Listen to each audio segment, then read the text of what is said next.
রাহমাতুল লিল আলামিন ডাক দিয়া বলে, উম্মত, তোমার জাহান্নামের আগুন তুমি নিবাও, তোমার জাহান্নামের আগুন তুমি নিবাও, তোমার জাহান্নামের আগুন তুমি ছাড়া কেউ নিবাইতে পারবে না। রাসূল বলেন, সৎসঙ্গী তোমার আমলকে বানাও, সৎসঙ্গে তোমার আমলকে বানাও। রাসূল বলেন, আল কাইসু মান দারা নাফসাহু ওয়া আমিলা লিমা বাদাল মাউত। মরার পরে যায় যে জন শান্তি ভোগ করবে, মরার পরে যায় যে শান্তি পাইবে, ওই শান্তির কথা যখন নাকি সে মরার আগে চিন্তা করে, মৃত্যুর পরের সামান যে মৃত্যুর আগে তৈরি করে। রাসূল বলেন, আমি আমার উম্মতের ভিতরে তারে সবচেয়ে জ্ঞানী মনে করি, আমি রাসূল তারে সবচেয়ে জ্ঞানবান মনে করি, যে মৃত্যুর পরের আমল দিয়া সে কবরটাকে সাজায়, মৃত্যুর আগে সে কবরকে সাজায়, মৃত্যুর আগে শেষে তার কবরকে সাজায়। আমি রাসূল তারে সবচেয়ে বড় জ্ঞানী মনে করি, আমি তার জ্ঞানী মনে করতেছি। ঘর সাজাইলাম, সংসার সাজাইলাম, নিজের জীবন সাজাইলাম, কবর সাজাইলাম না। আল্লাহর নবী বলেন, তোমারে কবর প্রতিদিন 70 বার ডাকে, আয় আমার কাছে আয়। রাহমাতুল লিল আলামিন একদিন কবরের পাশ দিয়ে হাসতেছে, সব সাহাবায়ে কেরামদেরকে ডেকে বললেন, সাহাবীরা দাঁড়াও। ওগো নবীজি, কবরের পাশে এমনি দাঁড়াইতে তো কোনোদিন দেখি নাই, কেন, কি হয়েছে? রাসূল বলে, দুই কবরের মাঝে আযাব হইতেছে, দুই কবরে আযাব হইতেছে। আমি রাসূল টের পাইলাম এই দুই কবরের মধ্যে আযাব হইতেছে। রাসূল বলেন, এই কবরের মধ্যে আযাব হইতেছে গীবত করার কারণে, আর এই কবরের ভিতরে আযাব হইতেছে সে ছোট্ট একটা আমল না করার কারণে। বলে, কি আমল? বলে, এই কবরের মধ্যে আযাব হইতেছে নাপাকের কারণে, এই কবরের মধ্যে আযাব হইতেছে গীবত করার কারণে, এই কবরের ভিতরে আযাব হইতেছে সে নাপাকের কারণে। বলে, কোন নাপাকি? আমার উম্মতের ভিতরে যারা এমন এমন লোক হবে, এই লোকটাও এরকম ছিল। বলে, কেমন? বলে, প্রস্রাব পায়খানা করে সে পরিষ্কার হয় নাই ভালো মতো, প্রস্রাব পায়খানা করে সে ঢিলা কুলুপ ব্যবহার করে নাই, প্রস্রাব পায়খানা করে সে সুন্দর মতো পরিষ্কার করে নাই, প্রস্রাব করেছে ঠিক, পায়খানা করেছে ঠিক, কিন্তু সুন্দর মতো সে পরিষ্কার করে নাই।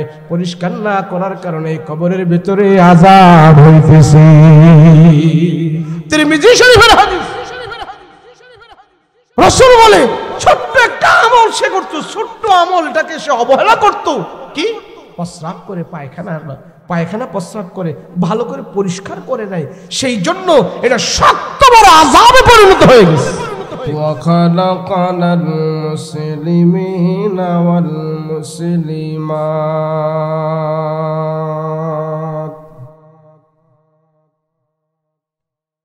সাল্লাল্লাহু তাআলা আলাইহি ওয়া আলা আলিহি ওয়া আসহাবিহি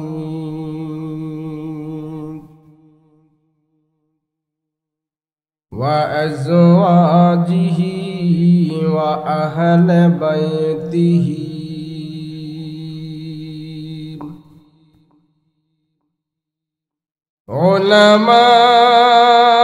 উলামাই উম্মতিহি ওয়া ফুকাহাই মিল্লাতিহি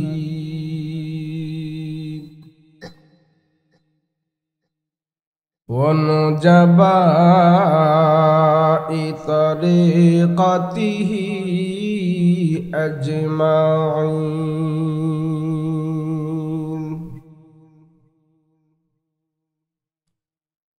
الذي أرسله الله تعالى بالحق بشيرا ونذيرا وداعيا إلى الله بإذنه وسراجا منيرا أما بعد فأعوذ بالله من الشيطان الرجيم بسم الله الرحمن الرحيم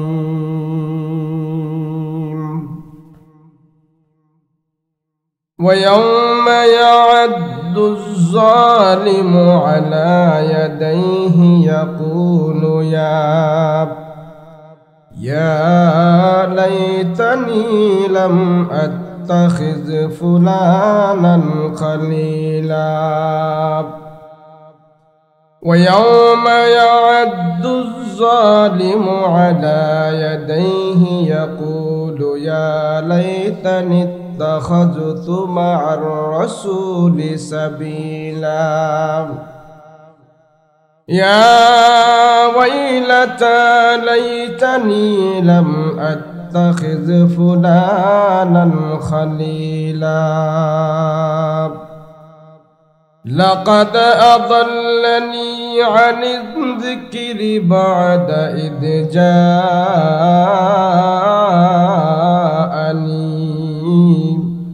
وكان الشيطان للإنسان خذولا قال سيدنا رسول الله صلى الله عليه وسلم المرء على دين خليله فلينظر أحدكم من يخالل أو كما قال النبي عليه الصلاة والسلام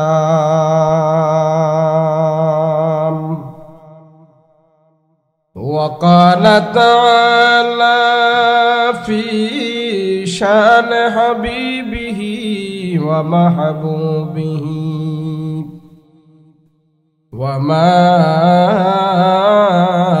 أرسلناك إلا رحمة للعالمين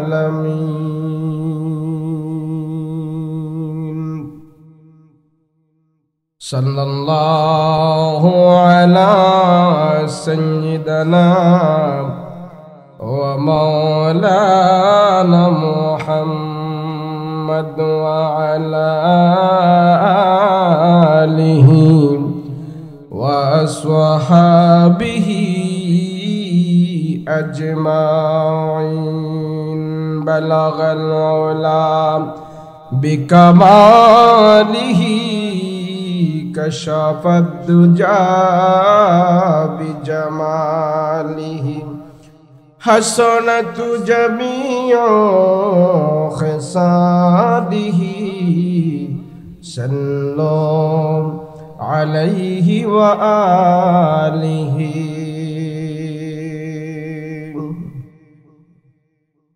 محبوبك يا صل على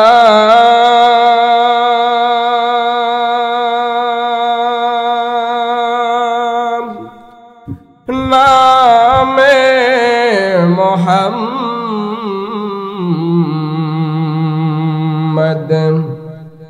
आँखों क्या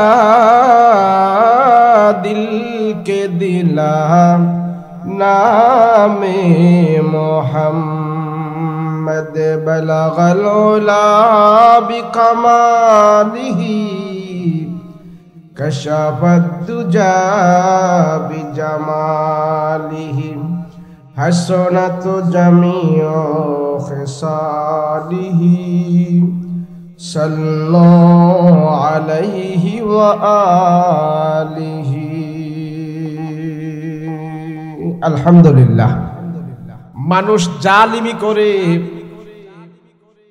প্রত্যেকটা মানুষের চেয়ে নিজে জালিমি করে, জালেম হয়। প্রতিটা মানুষ জালেম হওয়ার সম্ভাবনা থাকে, সে জালেম হয়। বলে হুজুর কেমনে? কেউ জালিমি করে পাড়া প্রতিবেশী মানুষের কাছে, কেউ জালিমি করে তার বাপ মার সাথে, কেউ জালিমি করে তার বন্ধুর সাথে, আবার কেউ জালিমি করে তার নিজের নফসের সাথে। সমস্ত মানুষগুলো তার নফসের সাথে জালিমি করে, জুলুম করে। প্রত্যেকটা মানুষ আমার নফসের উপরে আমি জুলুম করি, কিন্তু আমার খবর নাই আমার নফসকে জুলুম করে কত নষ্ট করে আমি দিয়েছি। এটার ভলিউম সাউন্ড কমায়া ইকো দেন, সুন্দর করে ইকো দেন, গ্যাং গ্যাং আওয়াজে না হয়। প্রত্যেকটা মানুষ পৃথিবীর বুকে জালিম হয়ে যায়। মানুষ জালিম হওয়ার জন্য অন্য কাউকে খুন করতে হয় না, মানুষ জালিমি করে তার নফসের উপরে সে জুলুম করে। কিভাবে? নফস আমার যেতে চায় সুদের দিকে, নফস আমার যায় জাহান্নামের দিকে, নফস আমার যায় গান বাজনার দিকে, নফস আমার যায় আল্লাহর নাফরমানির দিকে। ওই নফসকে যখন নাকি আমি টান দিয়ে আবার হালালের দিকে না আনি, সেই জন্য আমার নফসের উপরে আমি জুলুম করি। আল্লাহ পাকের নবী আমাদের আপনাদের সবাইকে দোয়া শিখাইছেন, তোমরা সবাই তোমাদের নফসের উপরে জুলুম করো, নফসের চাহিদা মতন তোমরা আল্লাহর বিরোধিতা করো, সেই জন্য তোমার নফসের উপরে তুমি জুলুম করো। আল্লাহর রাসূল দোয়া শিখাইছেন, আল্লাহুম্মা ইন্নী যালামতু নাফসি যুলমান কাসীরা ওয়া লা ইয়াগফিরুয যুনুবা ইল্লা আনতা ফাগফির লি মাগফিরাতাম মিন ইনদিকা ওয়ারহামনি ইন্নাকা আনতাল গফুরুর রহিম। সবাই দোয়া করো আল্লাহর কাছে, আল্লাহুম্মা ইন্নী যালামতু নাফসি, আয় আল্লাহ আমার নফসের উপরে আমি জুলুম করেছি, জুলমান কাসীর, অনেক জুলুম করেছি, অনেক জুলুম করেছি, অনেক জুলুম করেছি। এই কথা বলে বলে তুমি আল্লাহর কাছে দোয়া চাও, আল্লাহ তোমার নফসটাকে শুদ্ধ করে দিবে, আল্লাহ তোমাকে ক্ষমা দান করে দিবে। জালিমি জুলুম এমন একটা বিষয় যে যত বড় জুলুম হবে আল্লাহর পক্ষ থেকে তত বড় গজব আল্লাহ তার উপরে নাযিল করবে। আমি বলি, বাট বিগত যে নাম নানি আর পারি নাই, বিগত যে সরকার আছিল আমাদের সবার কাছে, অনেকের কাছে ভালো ছিল, অনেকের কাছে ভালো ছিল। যাই হোক, দেশের সরকার তো ছিল, এদের তো কোনো কিছুর অভাব ছিল না। পুলিশ তাদের আন্ডার, আর্মি তাদের ছিল, বাহিনী তাদের আন্ডারে ছিল, মন্ত্রণালয় তাদের ছিল, কৃষক লীগ, ছাত্রলীগ, যুবলীগ, তাঁতি লীগ, যত লীগ আছে সব শক্তি তো তাদের ছিল না? অর্থনৈতিক শক্তিও তাদের ছিল, জনশক্তিও ছিল। এত শক্তি থাকার পরেও স্কুল কলেজের ল্যাংটা পোলাপাইনের আন্দোলনে দেশ ছাড়তে বাধ্য হইল, এটা খোদার গজব ছাড়ার কিছু না। কথা বলা ঠিক না? জালেমের মাত্রা বেড়ে গেলে আমি ধারণা করতে পারি না এমন জিনিস দিয়ে আল্লাহ আমাকে পতন ঘটাবে। নমরুদ এত বড় জালেম হয়েছিল। নমরুদে ধনুক আছে না, তীর ধনুক, এই যে এমনি ছাড়ে ধনুক, দেখছেন না আগে? নমরুদ এই ধনুক নিয়ে এইভাবে খোদারে তীর মারত। তো তীর মারতো, তো মানুষ কয় তীর কেমনে বিশ্বাস করবো, খোদারে যে মারছো। তো বাটপারি করে তীরের মাথার মধ্যে মাছের রক্ত লাগাইয়া এরপরে এমনি তীর ছাড়তো। যখন ওইভাবে আসতো তো দেখতো, মানুষের দেখাইতো যে রক্ত, আল্লাহরে মারে ফেলছে। তো এইটা যখন নাকি মানুষের কাছে ধরা পড়ে গেছে, তুমি যে তীরের মধ্যে রক্ত লাগাই এরপরে আল্লাহরে মারতে যাও, এটা তো তুমি বাটপারি করছো। এখন নমরুদ শরমে পড়ে গেছে, তো তীর আবার এমনি মারতেছে। তো আল্লাহর ফিরিস্তারা তীরডারে ধইরা এইটার তীরের মাথার মধ্যে রক্ত লাগাই দিছে। এবার যখন তীর রক্ত নিয়ে ফেরত আইছে, সব মানুষের বিশ্বাস হয়েছে নমরুদে হুবহু খোদারে তীর মাইরা রক্ত বার করে আইছে। আরে আল্লাহ জালিমদেরকে নিয়ে খেলাধুলা করে, তরে যখন সাইজ করবো সারা পৃথিবীর মানুষ দেখতে পারবে তরে যে কত নম্বরের শয়তান, কত নম্বরের অধপতন আমি আল্লাহ ঘটাই। কথা বলেন ঠিক কিনা? আর ইদারে আল্লাহ কয় আমি ছাড় দেই ছেড়ে দেই না, আমি ছাড় দেই ছেড়ে দেই। ছাড় দেই ছেড়ে দেই না কথাটার অর্থ বুঝেন? আল্লাহ ডিল দিয়া রাখছে, সুযোগ দিয়া রাখছে, যখন সিফাতা ধর্ম তোর কোনো ব্যাপার বেড়ায় ছুটে নিতে পারবে না, এটার নাম ওই আল্লাহ ছেড়ে দেয় না। কথা বলেন ঠিক কিনা? তো আল্লাহর যত বড় শত্রু ছিল নমরুদ, এত বড় শত্রু, তো নমরুদের ধ্বংস করার জন্য আল্লাহ কত বড় বিমান ব্যবহার করছে, কামান ব্যবহার করছে, কথা কন না। আরে মিয়া ল্যাংরা মশা না, মশার ভিতরে যে ল্যাংরা ওলারও তো শক্তি আছে, মশার ভিতরে যেটা দুর্বল একটা ফা নাই, আল্লাহ হেডারে খুঁজা বার করছে, না এর ভিতরে তার ঢুক। যত বড় শত্রু তত বড় ছোট যন্ত্র, কথা বলেন ঠিক কিনা? এটাই আল্লাহর নিয়ম। এই জন্য বাবা বলি আমি, দুনিয়ার হায়াতের জিন্দেগি বেশি না, হায়াতের জিন্দেগি বেশি না। আল্লাহর রসুল বলেন, যতদিন তুমি দুনিয়াতে থাকবে তোমার বয়সটা, তোমার যৌবনটা, তোমার জীবনটা নেক কাজের সাথে লাগাও। আলমারউ আলা দীনি খালিলিহি ফালয়ানজুর আহাদুকুম মান ইউখালিল। বন্ধু বানাইবা দুনিয়াতে, তুমি ভালো জিনিসকে বন্ধু বানাও। হাসরের ময়দানে তোমার মহব্বতের জিনিসগুলো তোমার সামনে দাঁড়াবে। কেউ বলে হুজুর বিড়ি না খাইলে আমার ভালো লাগে না, প্রত্যেক দিন এক প্যাকেট বেনসন খাই, প্রত্যেক দিন এক প্যাকেট সিগারেট খাই। হাসরের ময়দানে তোমার অভ্যাস ছিল, তোমার মহব্বত ছিল বিড়ির সাথে। হাসরের ময়দানে বিড়িগুলো, তামাকগুলো তোমার সামনে দাঁড়াবে। আল্লাহ ফেরেশতাদেরকে ডেকে ডেকে বলবে, এটা বিড়ি করেছিল, এটা বিড়ি করেছিল। বিড়ির প্রতি সে আসক্ত ছিল, সিগারেটের প্রতি সে আসক্ত ছিল। সকালবেলা ঘুম থেকে উঠে সে সিগারেট ধরাইতো, আবার বিকালবেলা রাতের বেলা যখন ঘুমে যাইতেন, ঘুমের ঘরেও সিগারেট খেয়ে সে ঘুমে যাইতেন। একটা মহব্বত ছিল সিগারেটের সাথে, তামাকের সাথে। হাসরের ময়দানে আমার আপনার ডানে বামে আমার বিড়ি সিগারেট গুলো দাঁড়ায়া থাকবে।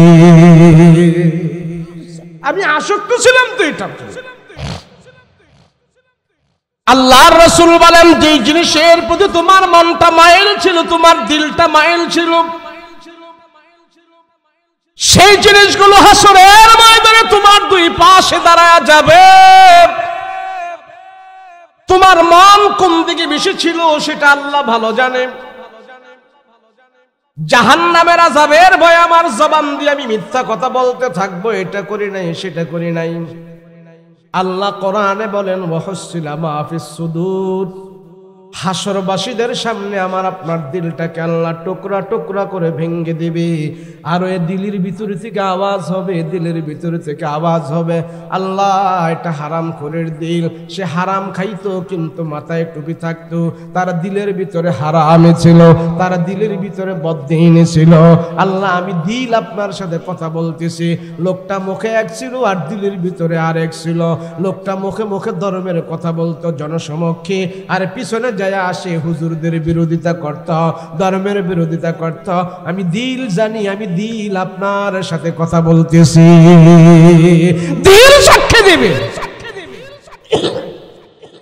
সেই জন্য আল্লাহ পাক রব্বুল আলামিন কোরআনে কারীমের ভিতরে এক আয়াত নাজিল করে এক জালিমের কথা আল্লাহ কোরআনে উল্লেখ করে আমাকে আপনাকে সতর্ক করে।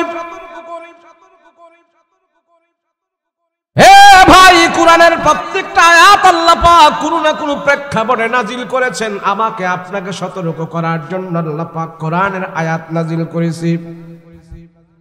রব্বুল আলামিন সমস্ত মানুষদেরকে জানায় দেও, মানুষেরা এই কোরআন তোমাদের জন্য আমি আল্লাহ বানাইলাম সংবিধান। প্রত্যেকটা আয়াতে তোমাদের জন্য দিক নির্দেশনা।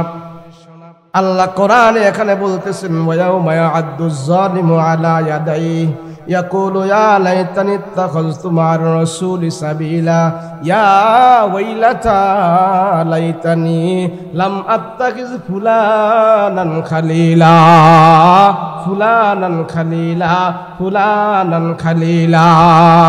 আল্লাহ আয়াতের ভিতরে ডাক দিয়া বলে, দুনিয়ার মানুষ,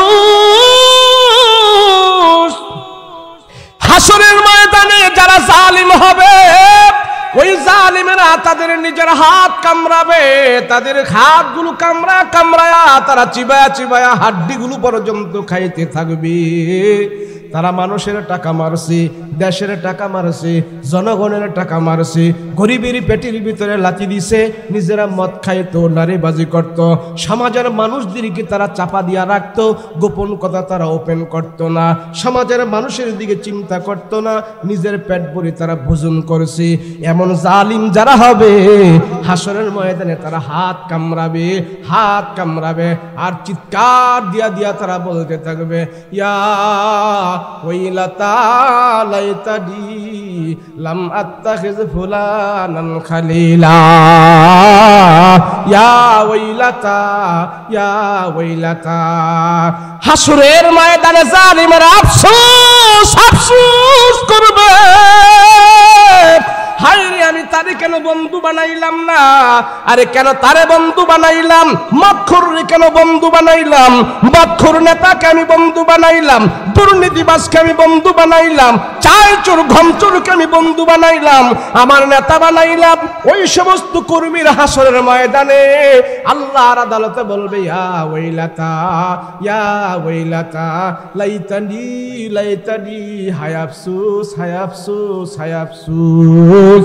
কেন আমার বন্ধু হইল একজন বেদিন, কেন আমার বন্ধু হইল একজন সুদখোর, কেন একজন বন্ধু বানাইলাম আমি একজন জালিমকে। ওই সমস্ত জালিমের সাথে যারা চলাফেরা করেছো, হাসরের ময়দানে তোমাদের আফসোস আর দুঃখ দুর্দশা যাবে না, শুধু চিল্লা চিল্লা কাঁদতে থাকবে, আল্লাহ পাক তোমাদের ডাকে সাড়া দেবে না, শুধু চিল্লাতেই থাকবে। জালিম। এই আয়াত নাজিল করার পিছনে একটা প্রেক্ষাপট, একটা ঘটনা আল্লাহ কোরআনে বর্ণনা করেন। রাহমাতুল লিল আলামিন এখনো নবী হয় নাই, নবীজি নবুয়ত প্রাপ্ত হয় নাই। মক্কার কুরাইশ বংশের মানুষের কাছে, সমস্ত মানুষের কাছে মুহাম্মদ সত্যবাদী আল আমিন বিশ্বস্ত বানর ছিলেন। কিন্তু এখনো রসুল দাওয়াত দেয় নাই, কালেমার কথা বলে নাই, কিন্তু রসুলের প্রশংসা সব জায়গায় বাসতেছে, নবীজির আখলাক নিয়ে সবাই কথাবার্তা বলতেছে। নবী যখন নাকি কালেমার দাওয়াত শুরু করলো, মানুষের ধারে ধারে বারে বারে যখন যাইতেন, নবীজি সর্বপ্রথম দুই পদ্ধতির মাধ্যমে মানুষকে কালেমার দাওয়াত দিতেন। এক পদ্ধতি হইল নবীজি সরাসরি কোরআন তেলাওয়াত করে সবাইকে শোনাইতেন। দ্বিতীয় পদ্ধতি হইল নবীজি সরাসরি যে কালেমা পড়ে পড়ে সবাইকে শোনাইতেন। এইভাবে যখন নাকি দাওয়াত দিতেন, আস্তে আস্তে করে নবীজির ডাইনে বামে সামনে পিছনে যখন নাকি মুসলমানের সংখ্যা বাড়তেছে, ইমানদারের সংখ্যা বাড়তেছে, বেঈমান আবু জাহেল উকবা সাইবা তাদের মাথা আরো নষ্ট হয়ে গেছে। হায় হায়, মুহাম্মদ এইভাবে কোরআনের তেলাওয়াত করে করে যে লোকজনদেরকে তার দলে ভিড়াইতেছে, মানুষ কোরআনের তেলাওয়াত শুনে শুনে যেইভাবে মুহাম্মাদের ডাইনে বামে সংখ্যা বাড়তেছে, আমাদের আবু জাহেলদের নেতাগিরি তো থাকবে না। কথা বলেন ঠিক কি না? আবু জাহেলকে যে একজনে খবর দিল, আবু জাহেল মাতবুরি বেশি দিন চলবো না, মুহাম্মাদের ডাইনে বামে সামনে পিছনে দিন দিন মানুষের সংখ্যা, মুসলমানের সংখ্যা বাড়তেছে। আবু জাহেল কয় কেমনে? কয় মুহাম্মদ যে কোরআন খুলে খুলে তেলাওয়াত করে, গাঁও গ্রাম মফস্বল এলাকা থেকে মানুষ আইসা মুহাম্মদের কোরআন তেলাওয়াত শুনে শুনে শুনে বিনা দাওয়াতে মানুষ মুসলমান হইয়া যাইতেছে। আবু জাহেল কয় কস কি? মুহাম্মদের কোরআন তেলাওয়াত শুনলে তো আমার কঠিন দিলটা নরম হয়ে যায়, আমি আবু জাহেল আমার শক্ত দিল যেহেতু নরম হয়ে যায়, তাহলে জনগণ যদি মুহাম্মদের কোরআন তেলাওয়াত শুনলে তাহলে তো আহারা আরো আগে পাগল হয়ে যাবে। কথা বলেন ঠিক কিনা? আবু জাহেল কয় না, বন্ধ করতেই, বেশি যদি এমনি মুহাম্মদ বাইরা যায় আমার চেয়ার থাকতো না।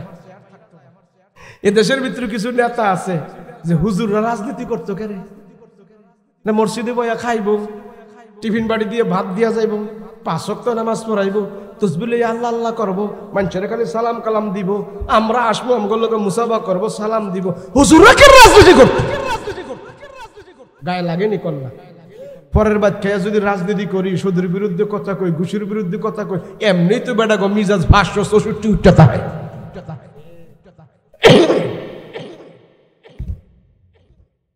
তো কেন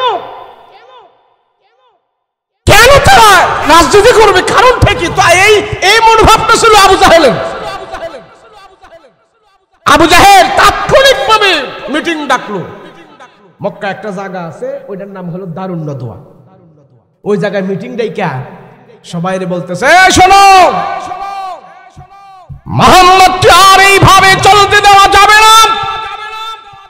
যদি তোমরা আমাকে নেতা মানো, মুহাম্মদের বিরুদ্ধে এখনই তোমরা সিদ্ধান্ত নিতে হবে। আবু জাহেল এমন একটা নেতা ছিল, কোন দিক দিয়ে আল্লাহ তারে কম দিছিল না। যেমন দেহ, বডি, চেহারা, ছবি, সুরত, আগ ডাক, নাম, সুনাম, শিক্ষা, দীক্ষা, সব দিক দিয়ে আবু জাহেল 100 মিয়া মিয়া পারফেক্ট ছিল, 100 ছিল। আর আবু জাহেল এমন একটা নেতা ছিল, সে যেটা সিদ্ধান্ত দিত, রায় দিত, তারতে বয়স্ক মুরব্বী বড় বড় যারা ছিল তারাও আবু জাহেলের মতটাকে দ্বিমত পোষণ করতো না, আগে সাপোর্ট করতো। তা আবু জাহেল এদিন কইল, তোমরা কি কও না কও, আমারে যদি তোমরা নেতা মানো, একটা বুদ্ধি পরামর্শ আমি দিতে পারি। কি?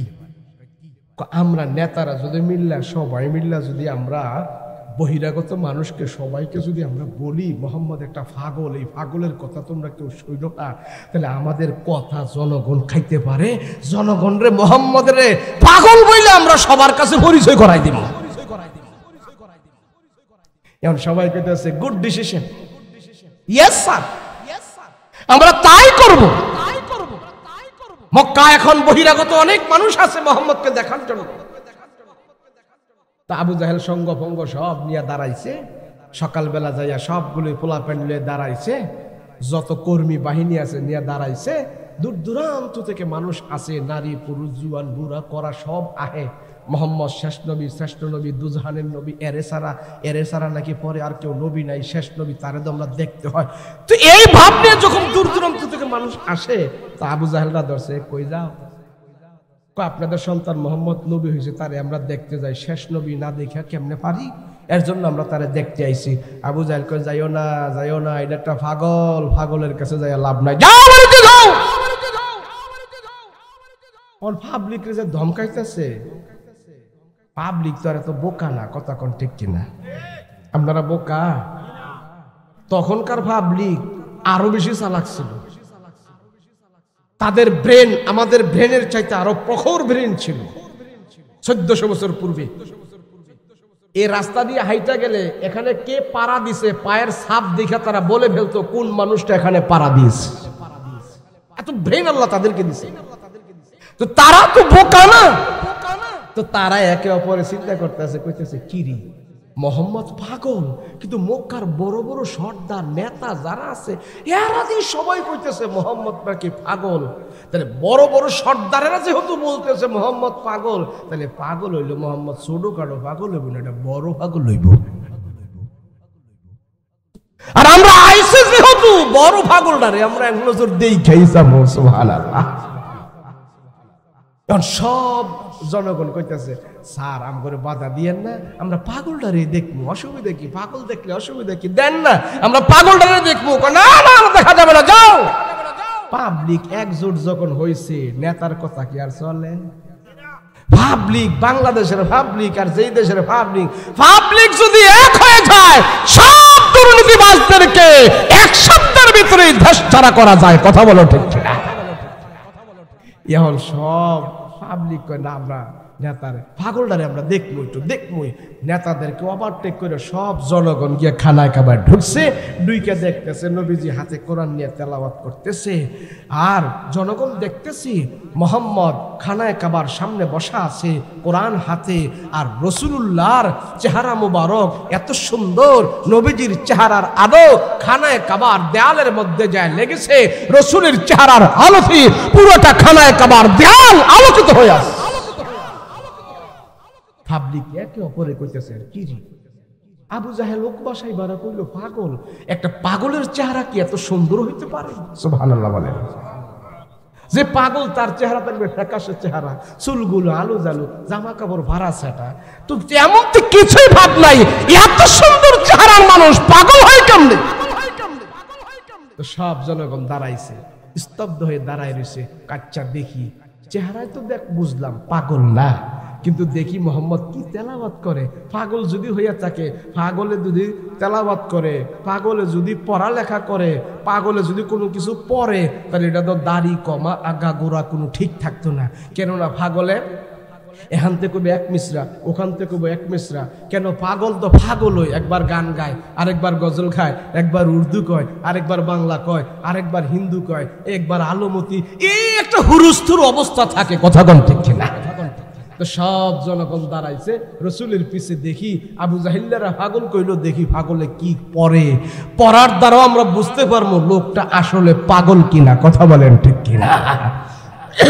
সব জনগণ স্তব্ধ হয়ে দাঁড়িয়েছে। আর আমার রসুলের পবিত্র জবান থেকে খানায় কাবার সামনে বসে নবী আল্লাহর কালাম তেলাওয়াত করতেছেন। সুবহানাল্লাহ। বিসমিল্লাহির রাহমানির রাহিম।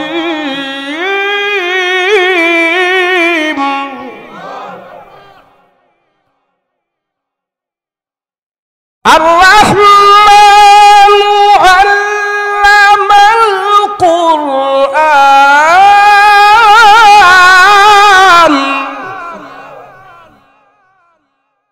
খালাকাল ইনসানা আল্লামাহুল বায়ান।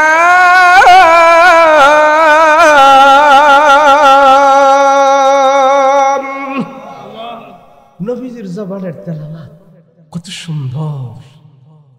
যারা দাঁড়ায় ছিল নীরবে দাঁড়িয়ে দাঁড়িয়ে তারা যখন নাকি কোরআনের তেলাওয়াত গুলো শুনেছে, এক বাক্যে সমস্ত যা পাবলিক আসছিল দূর দূরান্ত থেকে, নারী পুরুষ জুয়ান বুড়া করা ছোট বড়, সবাই যখন নাকি রাসূলুল্লাহর পবিত্র জবানের তেলাওয়াত গুলো শুনেছে, এক বাক্যে তারা রাসূলুল্লাহর হাতে হাত দিয়ে বলতেছে, ও মুহাম্মদ, তুমি যে কোরআনের তেলাওয়াত আমাদেরকে শুনিয়েছো, আমাদের দিল বলতেছে এগুলি মানুষের বানানো নয়, কোন কাহিনীর ভাষা নয়, কোন কবির কথা নয়। দুনিয়ার কোন মানুষ এত সাহিত্যিক উচ্চাঙ্গের কালাম আবিষ্কার করতে পারে নাই। নিঃসন্দেহে এটা আসমানওয়ালা আহকামুল হাকিমিনের কথা। আমরা তোমার হাতে হাত রেখে মুসলমান হয়ে যেতে চাই। সবজন মুসলমান হয়ে গেছে। আবু জাহেলের কাছে যখন খবর গেছে, আবু জাহেল বাধা দিছিলাম, কইছিলাম পাগল, পাগল কথাটা জনগণ খায় না, এটা হিতে আরো বিপরীত হয়েছে। বাধা দিছিলাম মুসলমান না হওয়ার জন্য, এখন দেখি সবাই যাইয়া কালমা পড়া বিনা দাওয়াতে মুসলমান হয়ে গেছেন। সুবহানাল্লাহ। ইসলামের নিয়ম এটাই। যত বাধা দিব, শত্রু যত মোড়া হবে, শত্রু যত তাজা হবে, ইসলামের বিজয় তত তাড়াতাড়ি হবে। কথা বলেন ঠিক কিনা? ইসলাম এমন একটা জিনিস, বাধা না দিলে তার মজা বোঝা যায় না। কথা বলো ঠিক কিনা? যত বাধা হবে তত তাড়াতাড়ি বিজয় হবে। লম্বা কথা, এটা আমার আলোচনা না, মাঝখান দিয়ে কইলাম। তো রাসূল নবী হইছেন, সবাইরে দাওয়াত দেয়। এই আলোচনা এখানে, এটা ভিতরে এটা রাখলাম, এখানে এটার আলোচনা না। রাসূল নবী হইছেন, সবাইরে কালেমার দাওয়াত দেয়। তো নবীজি আরবের সব মানুষের কাছে নবুয়তি ঘোষণার আগেই তাদের কাছে বরকতের ছিলেন, তাদের কাছে দামি ছিলেন, তাদের কাছে আল আমিন ছিলেন, তাদের কাছে আমানত ছিলেন, তাদের কাছে বিশ্বস্ত ছিলেন। নবুয়তি পাওয়ার আগেই, নবুয়তি ঘোষণার আগেই সব কাফেরের কাছে আমার রাসূল আল আমিন ছিল। রাসূলের দুই ঠোঁটের জবান দিয়া কোনো একটি মিথ্যা কথা আরবের মানুষ 40 বছরে তারা কোনোদিন পায় নাই। কথা বলেন ঠিক কিনা? তো মক্কা একটা নিয়ম ছিল, যার ব্যবসা বাণিজ্যে বেশি লাভ হইতো, এরা তো সিরিয়া শাম এদিকে যায় ব্যবসা বাণিজ্য করতো। তো ব্যবসা বাণিজ্য কইরা যাদের একটু মাল টাল ভালো লাভ হইতো, এরা আইসা গুণীজন সুদীজন মুরব্বী আত্মীয় স্বজন বন্ধু বান্ধব সবাই তারা দাওয়াত দিত। দাওয়াত দেওয়ার সময় এরা বেছে বেছে মক্কার সব ভালো মানুষদেরকে দাওয়াত দিত, সবাই এটা করত। তো ওকবা নামের এক কাফের ছিল, সে ব্যবসা করে অনেক টাকা লাভ হয়েছে। তো তো লাভ হওয়ার পর এবার মক্কা এসে সবাইরে দাওয়াত দিতেছে। তো সবাইরে দাওয়াত দিতেছে, অমুক দিন আমার বাড়িতে খানা হবে, তোমাকে দাওয়াত, তোমাকে দাওয়াত, তোমাকে দাওয়াত, এইভাবে সবাইরে দাওয়াত দিল। আমরা অসুবিধা কিছু বুঝতে অসুবিধা হইতেছে? আপনাকে অসুবিধা হইলে আবার আমগো সুবিধা, আপনাদের অসুবিধা হইলে আমগো কি তাড়াতাড়ি যামুগা, গিয়া ঘুমামু, পরের দিন সুন্দর করে মাহফিল করবো। সুবিধা না অসুবিধা? আপনারা বুঝের শ্রোতা দেখে আমি আজকে এই ওয়াজটা নিলাম, একটাও অবুঝ শ্রোতা আমি দেখি না, এদিক সেদিকে আমি করবো না, সবগুলো কথা আমি আজকে আমাদের দরকারি উপকারী কথা বলবো। আচ্ছা, দাওয়াত দিল, অমুক দাওয়াত দিল। মক্কার সব মানুষের কাছে আমার রাসূল ছিলেন একজন বরকতি মানুষ। এখনো কালেমার দাওয়াত শুরু করে নাই, তখন থেকেই তাদের কাছে ছিলেন নম্র, ভদ্র, সত্যবাদী, আল আমিন, বিশ্বস্ত, পারফেক্ট একজন মানুষ ছিলেন আমার রাসূল। তো এই কাফের আইসা দাওয়াত দিছে সবাইরে, সবার আগে আমার রাসূলকেও সে দাওয়াত দিছে, মুহাম্মদ আমার বাড়িতে একটা অনুষ্ঠান করতেছি, সে অনুষ্ঠানে আমি তোমাকেও দাওয়াত দিচ্ছি, তুমি যাবে, আমার বাড়ির মেহমান তুমি হবে। তো রাসূল বলল, ঠিক আছে, আমি তোমার বাড়ির মেহমান হব, তবে আমার একটা শর্ত আছে। বলে কি? বলে শর্ত হইল, তুমি তো আমাকে অনেক আগ্রহ করে মায়া করে দাওয়াত দিচ্ছ, আমিও আগ্রহ করে মায়া করে তোমাকে আমি একটা কথা আবদার রাখছি। বলে বলো। বলে আমি তোমার বাড়ির মেহমান হব, তুমি যদি আমার সাথে কথা দাও, তুমি যদি কালেমা আমার সামনে জবান দিয়ে উচ্চারণ করো, তাইলে আমি তোমার বাড়ির মেহমান হব। তো এই কাফের কইলো, আচ্ছা ঠিক আছে, এটা কোনো ব্যাপার না, কমুনি। দেখো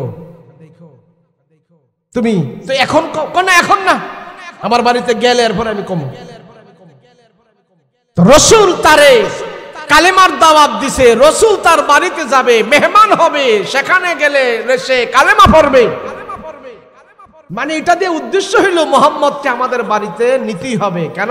কোন মানুষ সেখানে দাওয়াতে যদি না যায়, তার জন্য একটা অপমান। তো এই কাফের যখন দাওয়াত দিল, সব মানুষেরা গেল, রাসূলও তার বাড়িতে গেল। নবীজি যায় বলে, উকবা, তুমি তো আমার সাথে বলছো তুমি কালেমা উচ্চারণ করবা, কালেমা পরে মুসলমান হবা।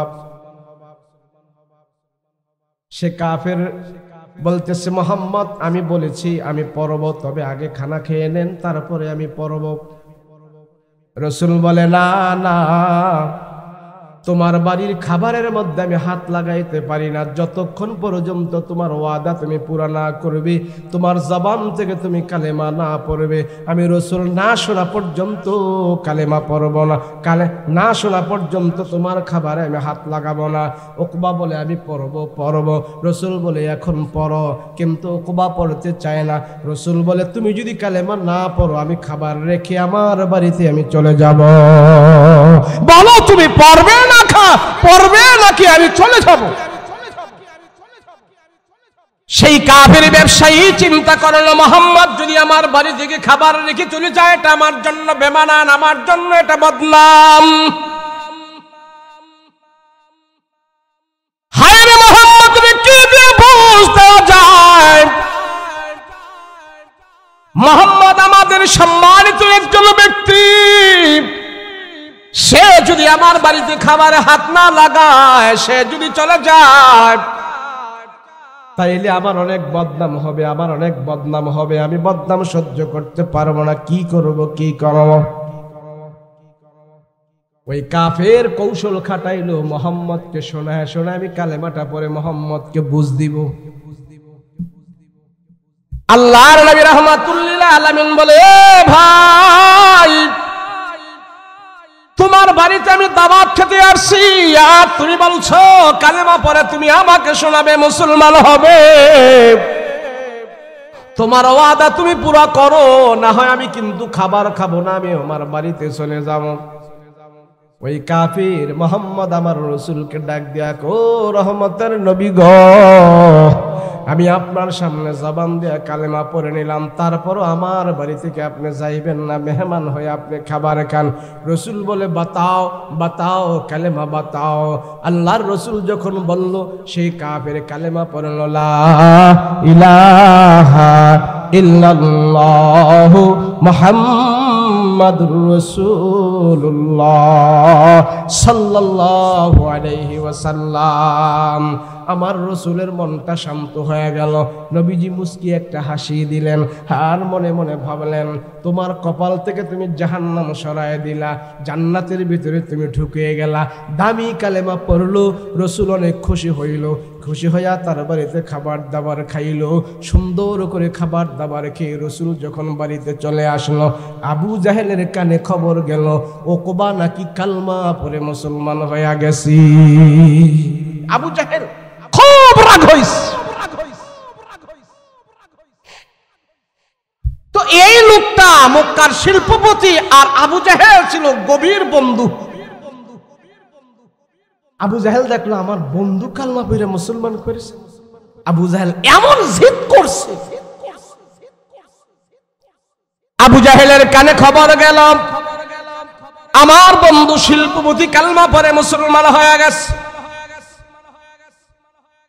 আল্লাহ রসুল খুশি হয়ে গেছে, লোকটা কালমা পড়ে মুসলমান হয়েছে, জান্নাতের 8টা দরজা তার জন্য খুলে গেছে।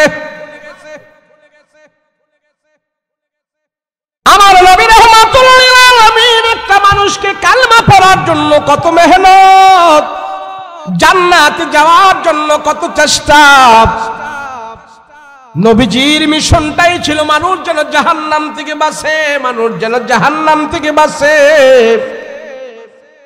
আমরা হুজুররাও তো একটাই কথা বলি, ভাই জাহান্নামে কাজ করো না, জালিম হইও না, জুলুম করো না, জান্নাতে যাও, জাহান্নামে যাইও না। কথা বলেন ঠিক কিনা? আমরা তো একই কথা বলি। আবু জাহেল তেলে বাগুনে জ্বলে উঠলো, আর সভা থেকে বলতেছো, কিরা কি ব্যাপার? আরে বন্ধু, উকবা নাকি কালমা পড়ে মুসলমান হয়ে গেছে। আবু জাহেল রাগের বশীভূত হইয়া চুল ছিঁড়ে ফেলতেছে, মাথায় হাত মারতেছে। আরে আমার বন্ধু কামটা করলো কি, কামটা করলো কি? আবু জাহেল সঙ্গ পঙ্গ দিয়া তার বন্ধুকে তার বাড়িতে দরায় আনলো। দরায় এনে জিজ্ঞেস করতেছে, বন্ধু শুনলাম তুমি নাকি কালমা পড়ে মুসলমান হয়ে গেছো। বলে, হ্যাঁ আমি মুহাম্মদের সামনে কালমা পড়ে মুসলমান হয়েছি। আবু জাহেল বলল, করলি কি করলি কি? ছোটকালে দুইজনে একসাথে চলাফেরা করে এই পর্যন্ত আসছি। তুমি আর আমি একসাথে বসে আমরা মদ খাইতাম, তুমি আর আমরা একসাথে বসে কত সঙ্গ পঙ্গ আলাপ করতাম। বাল্যকালের বন্ধু তুই, আমারে না জানায় মুহাম্মদের কলমা পড়লি। তোর সাথে আমার বন্ধুত্ব আজকে থেকে সম্পর্ক নাই, তোর সাথে আমার আর কোনো বন্ধুত্ব নাই, তোর সাথে আমার কোনো আর সম্পর্ক নাই। আজকে থেকে তোরে আমি তালাক দিলাম। তুই কোনোদিন বন্ধু পরিচয় দিস না, আমি আবু জাহেলও তোর ব্যাপারে বন্ধু পরিচয় দিব না। যা, তোর সাথে আর কথা বলবো না। ওকবার মনটা খারাপ হয়ে গেল, আমার বাল্যকালের বন্ধু মুহাম্মদের জন্য আমার হাতছাড়া হয়ে গেল। বন্ধু, গভীর বন্ধু, গভীর সম্পর্ক ছিল আবু জাহেল আর উকবা। 2 নম্বরই করত, জালিমি করত, জুলুম করত, জুলুমবাজ বন্ধু। নবীর কলমা পরে যখন নাকি মুসলমান হইল, আবু জাহেল সহ্য করতে পারে নাই। এবার বন্ধু চিন্তা করতেছি, মুহাম্মদ রে খুশি করব নাকি আমার বন্ধুত্ব আবু জাহেলকে আমি ঠিক রাখবো, কোনটা করব কোনটা করব। আবু জাহেল কথা কয় না, কথা কয় না।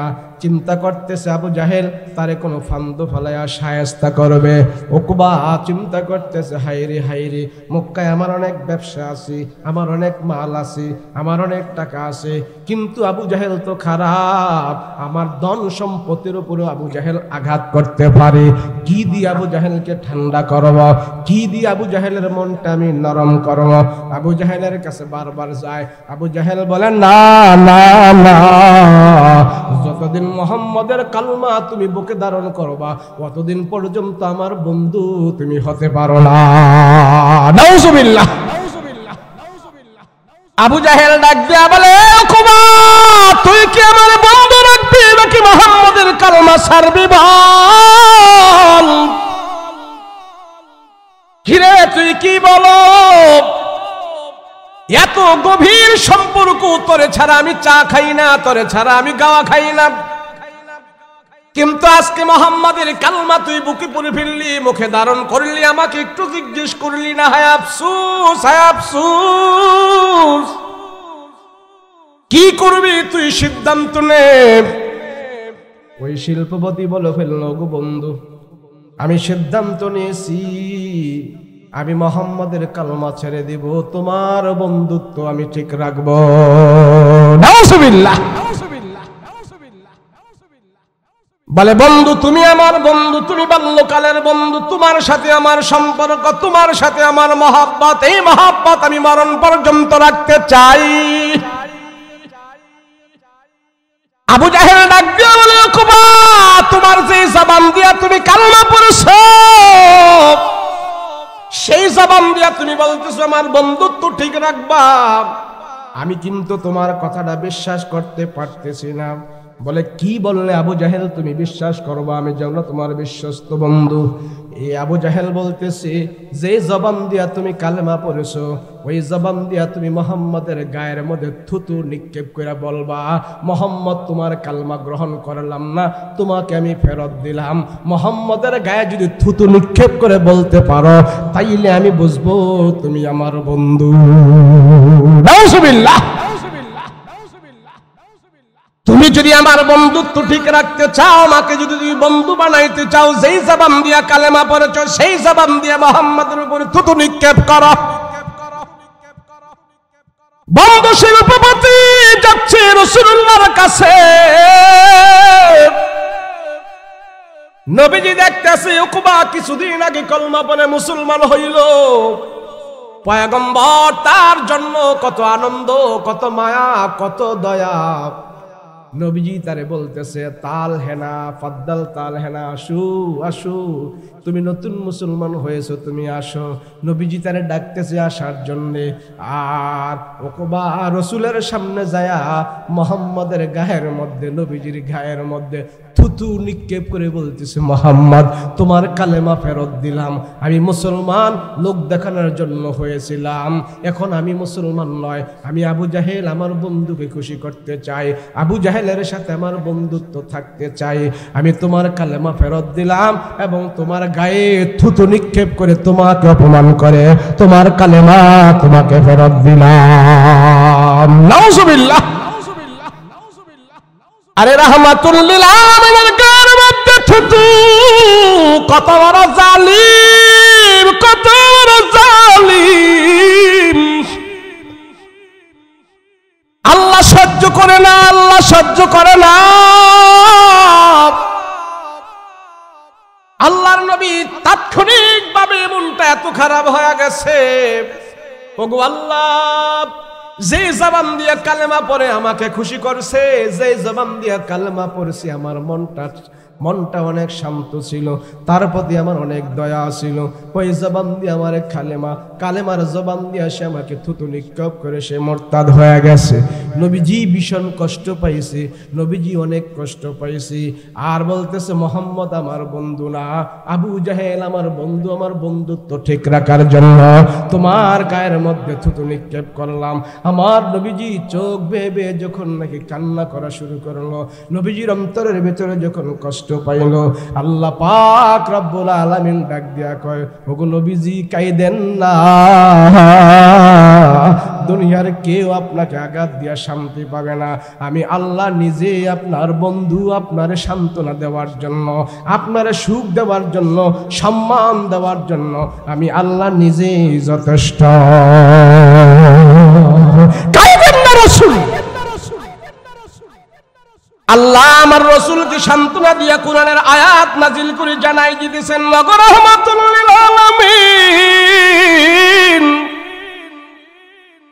ওই উকবা কালমা পড়ে আপনাকে সান্ত্বনা দিয়েছে, আর সেই জবান দিয়ে যখন নাকি সে থুতু নিক্ষেপ করলো, রাসূল গো আপনি কষ্ট পায়েন না, আবু জাহেলকে সে বন্ধু বানাইছে, আপনারে সে বন্ধু বানায় নাই। হাসরের ময়দানে সে বুঝতে পারবে তার বন্ধু কত তারে ক্ষতি করছে, আপনাকে বন্ধু না বানায়া। আল্লাহ কোরআনের আয়াত নাযিল করে জানাই দিয়েছেন, ওয়ায়াউমা ইয়া'আদ্দুজ যালিমু আলা ইয়াদাইহি ইয়াকুলু ইয়া লাইতানি ইত্তাখাযতু মা'আর রাসূলি সাবিলা ইয়া ওয়াইলাতা লাইতানি লাম আত্তাখিয ফুলানান খালিলা। আল্লাহু আকবার। এই আয়াত আল্লাহ নাযিল করে জানাই দিতেছেন, ইয়া ওয়াইলাতা ইয়া ওয়াইলাতা, ও রহমতের নবী, হাসরের ময়দানে জালিমে কাফের হাসরের ময়দানে সব মানুষের সামনে এসে হাউমাউ করে কাঁদতে থাকবে, কাঁদতে থাকবে, আর তার নিজের কনি কবজি এগুলা সে হাত কামড়াইতে থাকবে আর বলতে থাকবে, ইয়া ওয়াইলাতা, হায় আফসোস, হায় আফসোস, হায় আফসোস, আমি করলাম কি? আবু জাহেল নামে বন্ধু বানাইলাম, মোহাম্মদকে আমি বন্ধু বানাইলাম না, আমার দুর্দশা আফসোস কে দেখবে? সেদিন সে এমন ভাবে চিল্লাইতে থাকবে, নিজের হাত কামড়াবে, নিজের হাড্ডি কামড়াবে, গোস্ত কামড়ায় কামড়ায় সে নিজের শরীরের গোস্তগুলো খেয়ে ফেলবে। তার আফসোস আর দুর্দশা হাসরের ময়দানে সব মানুষ দেখতে পাইবে। যারা জালিমি করে, আল্লাহর রাসূলের সাথে যারা দুশমনি করেছে, আল্লাহর রাসূলের ওয়ারিসদের সাথে যারা দুশমনি করেছে, নিরহ আলেমদেরকে জেলখানার ভিতরে বন্দী করে করে রাতের বেলা আলেমরা চোখের পানি ফেলে ফেলে কান্না করেছে, এই কান্না কোনোদিন বৃথা যেতে পারে না। কথা বলেন ঠিক কিনা? ইমানদার, তোমরা ইমানদারদেরকে কেউ কষ্ট দিও না, জালেম হও না। আর সেই জালিম করলি আল্লাহ নিজে সহ্য করে না। কথা বলেন ঠিক কিনা? বন্ধু বানাবো কার? কথা বলেন না, এই বলেন না, বন্ধু বানাবো কার? আপনি যারে বন্ধু বানাবেন, যেই জিনিসটার সাথে আপনার আসক্ত সম্পর্ক থাকবে, হাসরের ময়দানে সেই জিনিস নিয়ে আপনি আল্লাহর আদালতে উঠবেন। এর জন্য রাসূল পাক সাল্লাল্লাহু আলাইহি ওয়াসাল্লাম বলেন, তোমার যে সময়টা আছে দুনিয়াতে, তোমার যে হায়াতটা আল্লাহ পাক দিয়েছেন, এই হায়াত তোমার জন্য সবচেয়ে বড় একটা নেয়ামত আল্লাহ পাক দান করেছেন। কথা বলেন ঠিক কিনা? মানুষ আসলে মানুষ কেমন এক অবস্থা হয়ে গেছে, তারে যে বানাইলো সে আল্লাহ সম্পর্কে সে জানে না। কথা বলেন ঠিক কিনা? দুনিয়ার সব কিছু জানে, আগুন পানি বাতাস এগুলি সব চেনে, কিন্তু মানুষ এমন নিমক হারামি, তার মাবুদ, তার রব, তার আল্লাহকে সে চিনে না। কথা বলেন ঠিক কিনা? এক ইমাম সাহেব আইসা স্টেজে বক্তারে বিচার দিতেছে, হুজুর আমাদের এলাকার চেয়ারম্যান সাহেব সরকারি ত্রাণ গম যা পায় সব নিজে মাইরা খায়া ফেলে, মানুষের দেয় না। তো হুজুরে জিজ্ঞাসা করছে, আপনার চেয়ারম্যান নামাজ পড়েনি? না হুজুর, নামাজ তো পড়ে না। তো হুজুরে বক্তায় কয়, যে চেয়ারম্যানে আল্লাহর নামাজ আদায় করে না, আল্লাহর হুকুম আদায় করে না, নামাজে খাইয়া ফেলছে, তো সেই চেয়ারম্যান জনগণের গম খাইবো না, খাইবো না কি? আরে আল্লাহর হুকুম যে পুরা করে না, এই মানুষটা কোনোদিন দুনিয়ার মানুষেরও হক আদায় করতে পারে না। কথা বলেন ঠিক কিনা? আচ্ছা, যে বাপ মা নামাজ পড়ে না, রোজা রাখে না, যে বাপ মা হারাম সুয়র হালাল হারামের কোনো তমিজ করে না, সেই বাপ মা কি তার সন্তানদেরকে হালাল হারামের তমিজ শিখাইতে পারবে? কথা বলেন না, পারবে? তো যেই সন্তান, যেই বাপ মা সে নিজেই হালালের উপর চলে না, সন্তানদেরকে হালালের উপর চালাইবে কেমনে?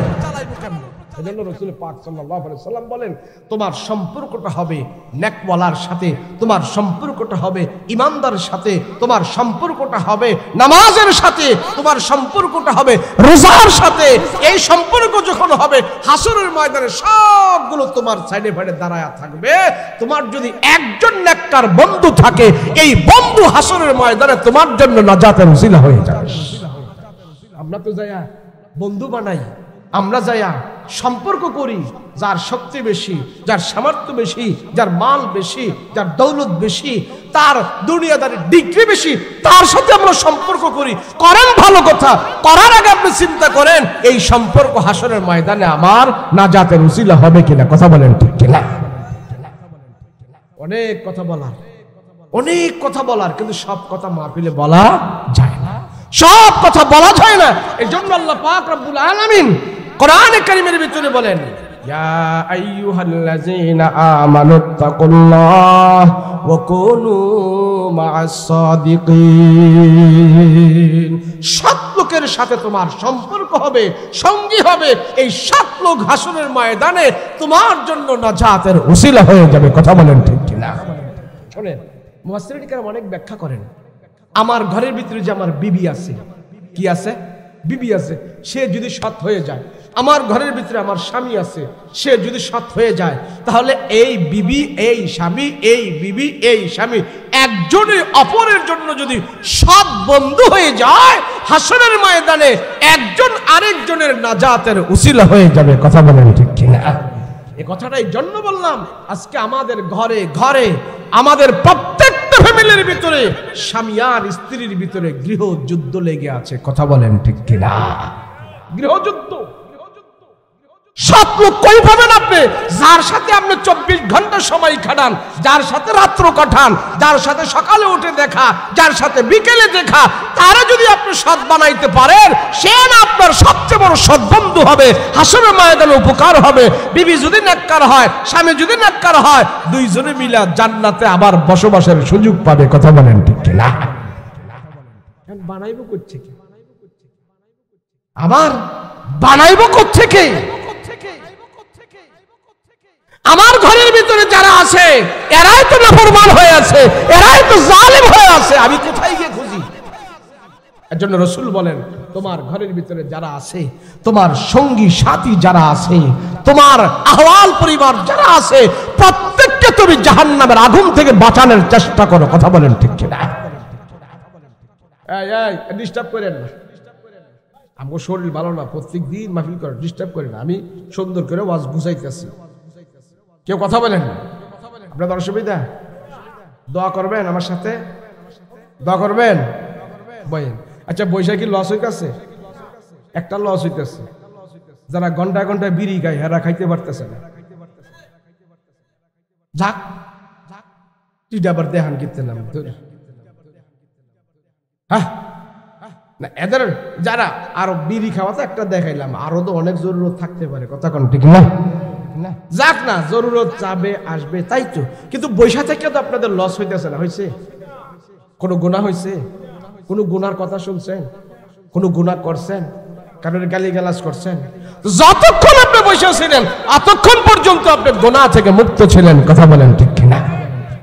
এই কোরআন আমাদের জন্য হবে সবচেয়ে বড় বন্ধু। কথা বলেন ঠিক কিনা? এখন আমি যদি জিজ্ঞেস করি কে কে কোরআন পড়ছেন, হাত উঠান তো দেখি। আজকে সকালবেলা মাশাআল্লাহ মাশাআল্লাহ মাশাআল্লাহ, হাত নামান হাত নামান, মাশাআল্লাহ মাশাআল্লাহ, আল্লাহু আকবার। এমন এমন মাহফিলে আমরা যাই, হাজার হাজার লোক থাকে, একজনও হাত উঠায় না। তো মাশাআল্লাহ ইল্লা মাশাআল্লাহ, কোরআন আমাদের জন্য সবচেয়ে বন্ধু হবে। এই কোরআন হাসরের ময়দানে আমার আপনার জন্য নাজাতের উসিলা হয়ে যায়। সুবহানাল্লাহ বলেন না? আমি যে আমার ঘর রাখলাম, আমি যে আমার পরিবার রেখে গেলাম, আমি যে আমার ধন সম্পদ সব রেখে গেলাম, একটু বিবেক করেন না, যাওয়ার পরে আমার হবে কি? এগুলি বলেন না, হবে কি? যেই বাবা দুনিয়ার জমিন থেকে বিদায় হয়ে যায়, সে বাবার সন্তানেরা যদি সে জমিনের ওপর থেকে থেকে কোরআন তেলাওয়াত করে, ঘরের ভিতরে যখন তাসবিহ আদায় করে, ছোট্ট মেয়েটা ঘরের ভিতরে নামাজ পড়ে, ছোট্ট ছেলেটা ঘরে নামাজ পড়ে, কিন্তু বাবায় ঘরটা তৈরি করে দেয়া গেছে, মায়ে ঘরটা তৈরি করে দেয়া গেছে। মা বাবা এখন দুনিয়াতে নাই, সন্তানেরা যে নামাজ পড়ে, সন্তানেরা জিকির আজকার করে, সন্তানেরা ঘরের ভিতরে ভালো আমল করে, এই ভালো আমলগুলো আল্লাহ পাক মা বাবার কবরের ভিতরে নেক বানায়া পৌঁছায়া দেয়। আমার আপনার 2 তলা 3 তলা বাড়ি আছে, সেখানের ভিতরে আমার সন্তানদেরকে আমি রেখে গেলাম। আমি নিজে চাকরি করে, ব্যবসা করে, আমার রক্ত পানি করে, ঘাম রক্ত মাখা ঘামের টাকা দিয়ে আমার বাড়ি গাড়ি আমি করে দিয়া গেলাম, কিন্তু আমি এখন গেলাম কবরে। কিন্তু আমার সন্তানেরা আছে আমার বাড়িতে, আমার ঘরের ভিতরে। সন্তানেরা এখান থেকে কি পাঠাইলো? আমার সন্তান বসে বসে টিভি দেখি, আমার সন্তান আমার ঘরের ভিতরে বসে বসে গান বাদ্য দেখি, গান বাদ্য শোনে। আমার সন্তান আমার ঘরের ভিতরে বসে বসে থাকি, ঘুমায়া থাকে, নামাজ রোজা করে না। বেনামাজি সন্তানকে আমি ঘরের ভিতরে রেখে গেলাম। এগুলোও কিন্তু আমার কবরের ভিতরে আল্লাহ পাক বদ বানায়া পাঠাইতেছি। কথা বলেন ঠিক কিনা? ঢাকা এক ইমাম সাহেবের হুজুরের দাওয়াত, এক ছেলে দাওয়াত দিছে, হুজুর আমার আব্বাই কয়দিন আগে মারা গেছে, আইয়েন হুজুর আব্বার লাগে একটু দোয়া করবেন। আমরা যে পুরান ঢাকায় থাকি তো ওখানে এরা তো আইসার দাওয়াত দিছে, তো হুজুরের বাড়িতে নিয়ে গেছে ছেলে। তো ছেলেরা নিয়ে কইতেছে, হুজুর ওস্তাদজি যে চেয়ারটার ভিতরে আপনি বসেন না ওস্তাদজি, এই চেয়ারের ভিতরে বসে বসে আমার বাবা টিভি দেখতো, আমার বাবা নাটক সিনেমা দেখতো। হুজুর আমার বাবা এখন দুনিয়াতে নাই, আমি বাবাকে স্মরণ করে করে নাটক সিনেমা টিভি গুলো চেয়ারে বসে বসে দেখি। তো বাবা যা শিখে গেছে তাই তো এখানে ছেলে পাবে। কথা কন না ঠিক না? তার একটু পরে বলতেছে, হুজুর এই যে টেলিভিশনটা দেখতেছেন, টেলিভিশনটা আমার আব্বাই কিনছে, বাবাই নাই। এগুলি দেখলে বাবার কথা, বাবারকে স্মরণ করে আমার দুঃখে কলিজা ফেটে যায়। বলেন, যেই সন্তান বাবার গুনাহের সরঞ্জামাদি দেখে আফসোস করে, ওই বাবার কবরের ভিতরে সন্তানের এই আফসোসটাকে আল্লাহ পাক আযাব বানায়া পাঠায়। কিন্তু আমি রেখে যাচ্ছি কি? আমার মৃত্যুর পরে যদি আমার সন্তানেরা পাড়া মহল্লার মানুষের কাছে বলে, মসজিদের ইমামের কাছে যায় বলে, ও ইমাম সাহেব, এই যে চেয়ারটার ভিতরে আপনাকে বসাইলাম, এই চেয়ারে বসে বসে আমার বাবা আল্লাহর কোরআন তেলাওয়াত করতো, তাসবিহ তাহলিল আদায় করতো, সকাল বিকাল তারা তাসবিহ পড়তো গো উস্তাদজি। বাবা এখন আমার নাই, বাবার রেখে যাওয়া আমলগুলো আমি চেয়ারের মধ্যে বসে বসে আদায় করি। আল্লাহর ফেরেশতারা সাক্ষী রেখে রেখে সন্তানের আমলগুলো বাবার কবরের মধ্যে পাঠাই দিবি। বাবার কবরে যদি আযাব হয়ে থাকে, বাবার কবরে যদি গজব আল্লাহ নাজিল করে থাকে, সন্তান আমল করার বিনিময়, সন্তান মা বাবার জন্য দোয়া করার বিনিময় আল্লাহ পাক নেক সন্তানের দোয়ার বদলতে বাবা মার কবরের আযাব আল্লাহ বন্ধ করে দিবি। যেই সন্তান মৃত্যুর পরে বাবার রেখে যাওয়া আমলগুলো করে, আমলের সওয়াব বাবা কবরে পান। যেই সন্তানকে আমি বদ আমলের উপরে রেখে গেলাম, আমার সন্তান আমার বদ আমলগুলো করে, আমাকে দেখে দেখে আমার সন্তান বেনামাজি হয়েছে, আমাকে দেখে দেখে আমার সন্তান সিগারেট খানেওয়ালা হয়েছে, আমাকে দেখে দেখে আমার সন্তানগুলো বদদিনী শিখেছি। তার বদদিনীর কারণে, বেআমলের কারণে সন্তানের এই আমলগুলো বাবার কবরের মধ্যে পাঠিয়ে দিবি। যদি কোনো সন্তান যা যদি বলে, ওস্তাদজি আমার বাবা এই মাসাল্লার মধ্যে বসে বসে কোরআন তেলাওয়াত করতো, এই মাসাল্লায় বসে বসে জিকির আজকার করতো, এই মাসাল্লায় বসে বসে নামাজ আদায় করতো, বাবা এখন দুনিয়াতে নাই, আমি সন্তান বসে বসে এখন জিকির আজকার করি, এই জিকির আজকার বাবার আমল নামা কবরের মধ্যে আল্লাহ নেক বানায়া পাঠাই দিবি। এর জন্য সৎসঙ্গী, সৎ আমল আপনার ঘরে চেষ্টা করেন, ঘরে ফিট করেন, এগুলো আপনার নাজাতের উসিলা হয়ে যাবে। কথা বলেন ঠিক না? আর আমি মরে যাওয়ার পর আমার পোলায় যদি গাঞ্জা খায়, আমার পোলায় যদি বেনামাজি হয়ে ঘরে ঘুমায় থাকে, আমার মেয়ে যদি বেপরদা হয়ে চলে, এর জন্য আমি বাবা কবরে থেকে থেকে আযাব কাটতে হবে। কথা বলেন ঠিক না? এই জন্য আল্লাহর রাসূল সাল্লাল্লাহু আলাইহি ওয়াসাল্লাম বলেন, তোমার সৎসঙ্গী তোমার ঘরের ভিতরে বানাও, তোমার সন্তানকে তুমি জাহান্নামের আগুন থেকে বাঁচাও, তোমার আহাল পরিবার পরিজনকে তুমি জাহান্নামের আগুন থেকে বাঁচাও। আল্লাহর রাসূল বলেন, জাহান্নামের আগুন এত বড় কঠিন, এত বড় ভয়ঙ্কর, জাহান্নামের আযাব, কবরের আযাব যদি কোনো মানুষ দেখতে পাইতো, সে দাঁত বের করে জীবনে কোনোদিন হাসতো না, ছেলে মেয়ে সব রেখে সে জঙ্গলের ভিতরে পড়ে থাকতো। আল্লাহর রাসূল বলেন, তোমাদের উপর আল্লাহ রহম করেছে, রহম করেছি, সেই জন্য কবরের আযাব তোমাদেরকে দেখতে দেয় না। আল্লাহ রহম করেছে, কবরের আযাব তোমাদেরকে দেখতে দেয় না। যদি দেখতে পাইতা কবরের আযাব, সন্তানদেরকে নিয়ে হাসি মুখে সংসার করতা না, জঙ্গলে যেয়ে তোমরা পড়ে থাকতা। কথা বলেন ঠিক না?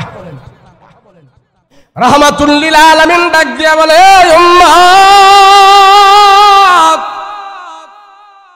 তোমার জাহান্নামের আগুন তুমি নিবাও, তোমার জাহান্নামের আগুন তুমি নিবাও, তোমার জাহান্নামের আগুন তুমি ছাড়া কেউ নিবাইতে পারবে না। রাসূল বলেন, সৎসঙ্গী তোমার আমলকে বানাও, সৎসঙ্গে তোমার আমলকে বানাও।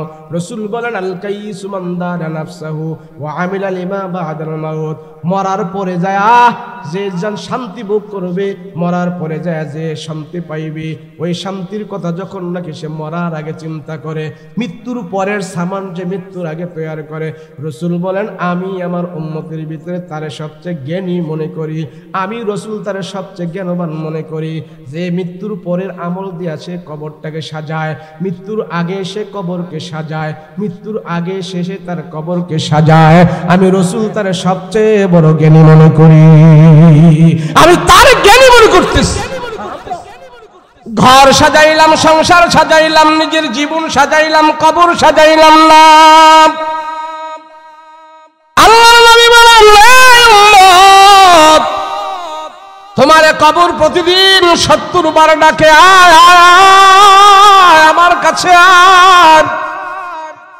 রাহমাতুল লিল আলামিন একদিন কবরের পাশ দিয়ে হাসতেছে, সব সাহাবায়ে কেরামদেরকে ডেকে বললেন, সাহাবীরা দাঁড়াও, ওগো নবীজি কবরের পাশে এমনি দাঁড়াইতে তো কোনোদিন দেখি নাই, কেন কি হয়েছে? রাসূল বলে, দুই কবরের মাঝে আযাব হইতেছে, দুই কবরে আযাব হইতেছে। আমি রাসূল টের পাইলাম এই দুই কবরের মধ্যে আযাব হইতেছে।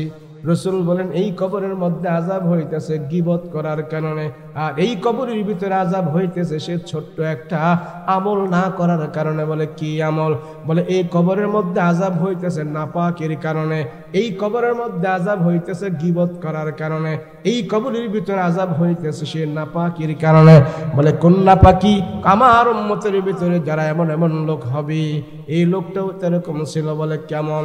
বলে, প্রস্রাব পায়খানা করে সে পরিষ্কার হয় নাই ভালো মতো, প্রস্রাব পায়খানা করে সে ঢিলা কুলুপ ব্যবহার করে নাই, প্রস্রাব পায়খানা করে সে সুন্দর মতো পরিষ্কার করে নাই, প্রস্রাব করেছে ঠিক, পায়খানা করেছে ঠিক, কিন্তু সুন্দর মতো সে পরিষ্কার করে নাই। পরিষ্কার না করার কারণে কবরের ভিতরে আযাব হইতেছে। তিরমিজি শরীফের হাদিস। রাসূল বলে, ছোট্ট একটা আমল সে করতো, ছোট্ট আমলটাকে সে অবহেলা করতো। কি? প্রস্রাব করে পায়খানা প্রস্রাব করে ভালো করে পরিষ্কার করে নাই, সেই জন্য এটা শক্ত বড় আযাবে পরিণত হয়ে গেছে। আমরা দেখেন না অনেক সময় প্রস্রাব করি, যাদের দাড়ি বেশি লম্বা, দাড়ি কেটে ফেলবেন, বেশি লম্বা দাড়ি রাখবেন না।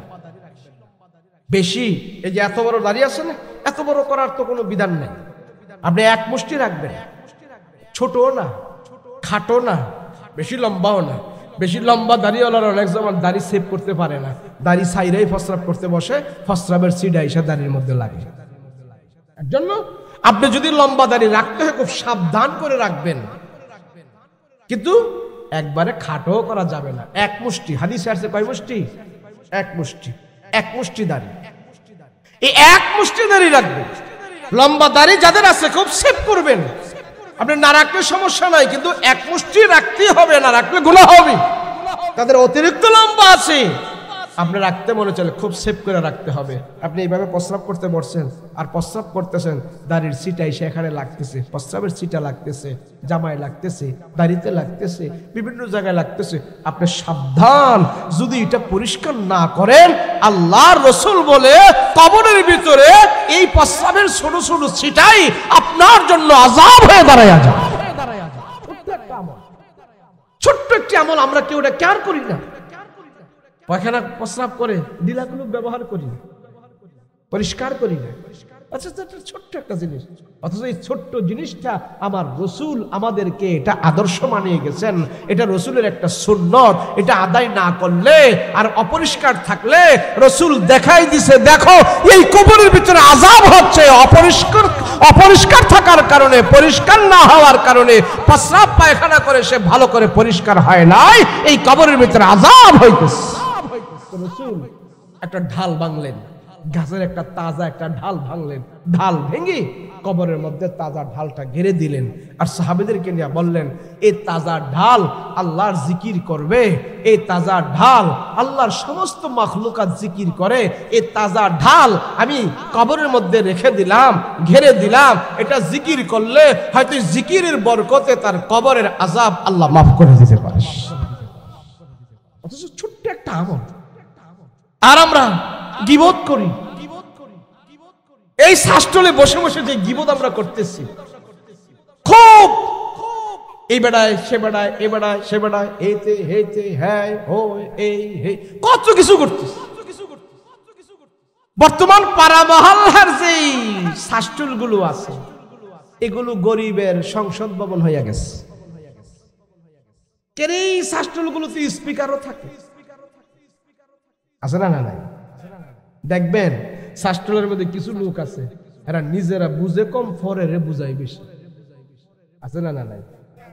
নিজে বুঝে কম কিন্তু ফরেরে বুঝাই বেশি, খুব সমাধান দিয়ে ফেলতেছে। স্পিকার উনি এখানে। গীবত, গীবত কারে বলে? গীবত হইল এই লোকটা একটা কাজ করছে, কাজই করছে, এই খারাপ কাজটা তার অগোচরে অন্যজনের কাছে বলার নাম হলো গীবত। এই কথাটা সে বাস্তবে যদি শোনে তার মনটা খুব খারাপ হবে, কিন্তু আমি যায়া অন্যজনের কাছে বলতেছি, তে শুনলে খারাপ হবে, তার মনটা খারাপ হবে, অন্যজনের কাছে জেনে বইলা বইলা মজা মারতেছি, এটার নাম হইল গীবত। খারাপ কাজ যে করছে, আর যদি না কইরা থাকে তাহলে আমি যদি বলি তো এটা তো হইব অপবাদ, ওটা তো হবে মিথ্যা। এর জন্য রাসূল বলে গীবত এটা গীবাতের মতো মজা এটা কইও না। গীবত খাওয়া মানে মরা ভাইয়ের গোশত খাওয়া, মরা মানুষের গোশত খাওয়া, মরা মানুষের মাংস খাওয়া আর গীবত করা সমান। সমাজের ভিতরে সবচেয়ে বেশি গীবত। কিন্তু গীবত 4 জায়গায় কওয়া যায়। কয় জায়গায়? 4 ভাবে। যেমন আন্তর্জাতিক ভাবে কেউ ইসলামের দুশমনি করতেছে, এই দুশমনির কথা আপনি জনসমক্ষে বলে দেন যেন সবাই সতর্ক থাকে। জনসমক্ষে রাষ্ট্রের, দেশের সে খুব ক্ষতি করতেছে, ষড়যন্ত্র করতেছে, আপনি সবার সামনে সে বলে দেন যেন সে ষড়যন্ত্র না করতে পারে। কিন্তু দেখা যায় সমাজে একটা লোক অন্যায় করে ফেলছে, পাপ করে ফেলছে, ধরেন একটা লোক জিনাই করে ফেলছে, কিন্তু আমি দেখে ফেলছি, আমি দেখা অন্য মহল্লায় যায় বলতেছে, জানোস হ্যাঁ কেমন খারাপের খারাপ, এইরকম করছে। এর মতো ব্যক্তি কি কাজটা করতে পারে? আমি যার কাছে বললাম সে আর আমি মিলা এই লোকটারে ভালো করার কোনো সুযোগ নাই, আর যার কাছে বলছি হ্যাঁ কিছু করতে পারবো না, আমিও কিছু করতে পারবো না, খালি দুজনে কইয়া কইয়া মজা মারতেছি, এটার নাম গীবত। যেই লোকে খারাপ করলো সেই লোকে যদি আল্লাহর কাছে তওবা ইস্তিগফার করে পরিশুদ্ধ হয়ে যায়, আল্লাহ আমি আর এই খারাপ করব না, তোমার সাথে ওয়াদা দিলাম, আমি তওবা করলাম, আল্লাহ পাক তারে মাফ করে দিবে। কথা বলেন ঠিক কিনা? কিন্তু এই গুনার কথা আমি আর আপনি অন্যজনের কাছে মজা মেরে খালি কইতেছি, আমি কইয়া কইয়া তো গীবতগার হইছি, আমার এই গীবতের জন্য আমি তওবা করি নাই। ওই ব্যক্তি কিন্তু অপরাধ কইরা তওবা কইরা পরিশুদ্ধ হয়ে গেছে, কিন্তু আমি খালি গীবতই কইতাছি, আমার গুনাহ কিন্তু জারি আছে। এর জন্য রাসূল বলে গীবত করো না। গীবত এটা খুব মজা, মানুষের বদনাম বলতে খুব মজা, আমরা করব না। রাজি আছেন ইনশাআল্লাহ? রাজি আছেন ইনশাআল্লাহ? একটা আমল শেষে শিখলাম, কারো গীবত করার কোনো দরকার নাই।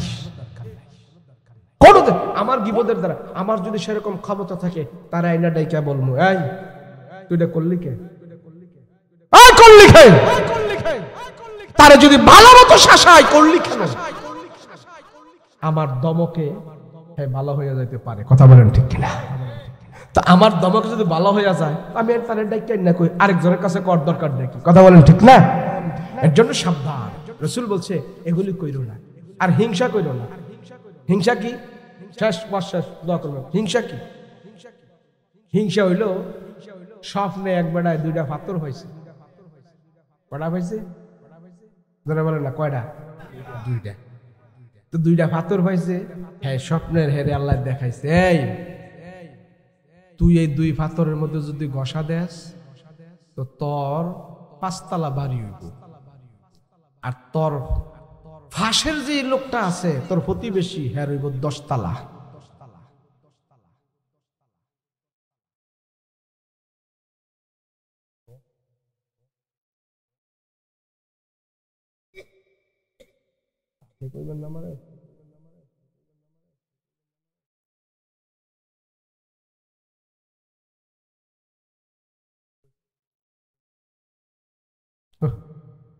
বসেন, এই দোয়া করবো এখনই, জানি না 5 মিনিট দোয়া করবো। পাথর পাইছে দুইটা, সামনে দেখাইলো তোমার হইব 5 তলা, আর তোমার পাশের বাড়ির যে আছে হ্যাঁ হইব 10 তলা। ঘুমের তুই ইটা দোমা ঘুমা কি দেখা আল্লাহ পাথর ঘষা দিলে 10 তলা বিল্ডিং, 5 তলা বিল্ডিং, এমন খুশি আমার 5 তলা বিল্ডিং হইব। হ্যাঁ 5 তলার কথা মনে করে হ্যাঁ পাথরটা লইয়া ঘষা দিতে চায়, আবার কই না দিতাম না। হ্যাঁ 10 তলা হইতো, হ্যাঁ 10 তলা হইতো না দিতাম না। মানে হ্যাঁ 5 তলা আর 10 তলা এটা একটা ইয়াত লাগিয়া গেছে গা। কারণ হ্যাঁ 5 তলা আর হয় না, হে তার 10 তলা আর হয় না, হ্যাঁ পাথর আর ঘষাও দেয় না। এটার নাম হইলো কি? আরেকজনের 10 তলা হোক, আরেকজনের ওটা হোক, এটা আমায় চাই না। এটার নাম হইলো কি? হিংসা। এর জন্য রাসূল বলে তার যা হচ্ছে এর থেকে আল্লাহ তোমাকে আরো বেশি দিতে পারে, কেন তারটা নিয়ে তুমি হিংসা করবে? দেওয়ার মালিক কে? এর জন্য পরের যখন সম্পদ হবে আপনি বলবেন আলহামদুলিল্লাহ, মারহাবা মারহাবা, আল্লাহ তোমাকে দিয়েছে, এভাবে তারে খুশি করবেন।